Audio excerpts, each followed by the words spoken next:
Here to respond, Dana Lash, nationally syndicated radio show host and Second Amendment rights advocate. Terrible closing arguments by the prosecution. One of the most alarming things I've ever seen, Dana, when the prosecutor Binger, this slug, actually holds the AR15 up, finger on the trigger, and then just points it at the jury. After the Alec Baldwin situation, could you believe he would point a gun at the jury like that? After some of the arguments, Jesse, that I've heard from what I'm calling Brennan and Dale of the Step Brothers law firm, I believe it. I mean, it's insane. I mean, he flags the entire courtroom and jury, and to be honest, I'm actually kind of surprised that a bailiff, or I don't know if they had a state trooper in the courtroom, didn't intervene at that moment. Finger on the trigger, didn't even have it shouldered properly. He went to the Alec Baldwin School of Firearms Handling, apparently.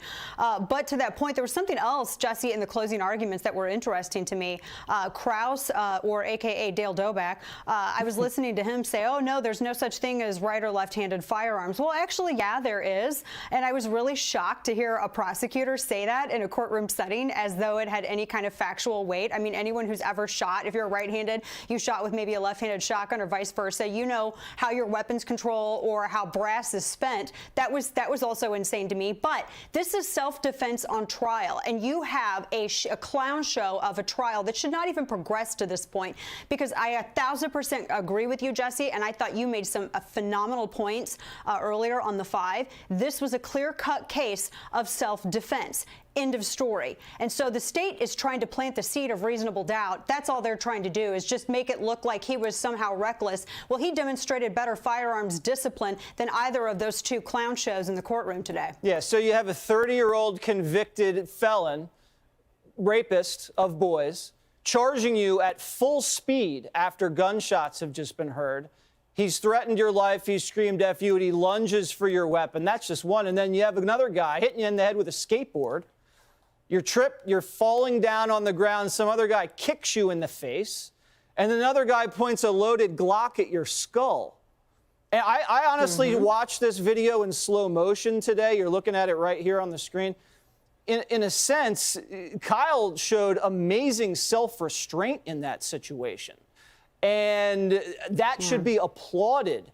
But they want to make this guy out to be an active shooter, Dana. That's what was the big line this afternoon. Active shooter. Which, yeah, that's actually incredibly offensive, as it's a diminishment of mass casualty incidents. And there's a huge difference between someone who's obviously going out to carry out a mass casualty incident and someone who's forced to defend himself and doesn't even actually bear and present his firearm in that manner until he's knocked to the ground. The video is completely clear. And the discernment that he showed when Gage Groskowitz was approaching with his Glock extended. You know, in some states, low ready and then full presentation, I mean, you're talking about the difference between a misdemeanor and a felony.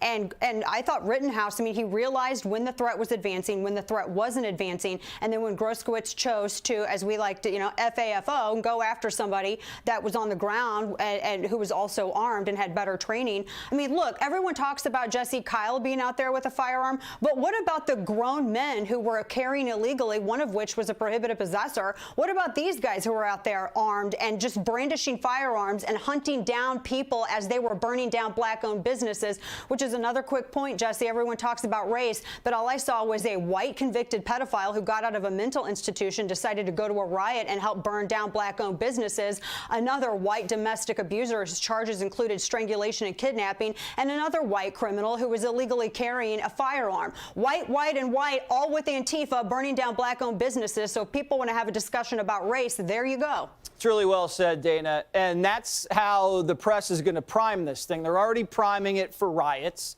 And that's why they have the National Guard out there. As we said at the top, the jury's going to start deliberating first thing tomorrow morning. Right. But I mean, if you have a white guy that shot two white guys, a third white guy was wounded in an all-white city with a Democrat governor, Democrat mayor, Democrat DA, the press is going to want to make this about race. And as you saw today, they checked this kid's phone. This kid's 17, nothing about race, nothing about militia, nothing about white supremacy. There's nothing there. Exactly. Nothing there at all whatsoever. And they are absolutely incorrectly making this about race when really it's about self-defense on trial. And one more quick point, if I may, Jesse, when the state was arguing in their closing arguments, and they actually said that because Rosenbaum, I guess, didn't bring a firearm to a fight, it was unfair for him. Well, you don't go around looking for trouble, and you don't have to meet that consequence. But here's the thing. He said, why couldn't Kyle Rittenhouse just fight him with his fist? Let's keep in mind that the exact type of rifle that Kyle Rittenhouse was carrying that evening is actually the firearm that is involved in the least homicides. FBI crime reports, UCRs that you can find 2015 to 2019, that's the last year available, shows that hand, feet, and fists are double the amount used in homicides and homicide cases than long rifles like Kyle Rittenhouse's. So I thought that was an interesting point that the prosecutor just inadvertently, accidentally walked into. Well, because it's just they're so another one clueless. of those narratives that are just blowing up in their face. Dana Lash, thank you so much for joining us on Primetime. Always good to see you.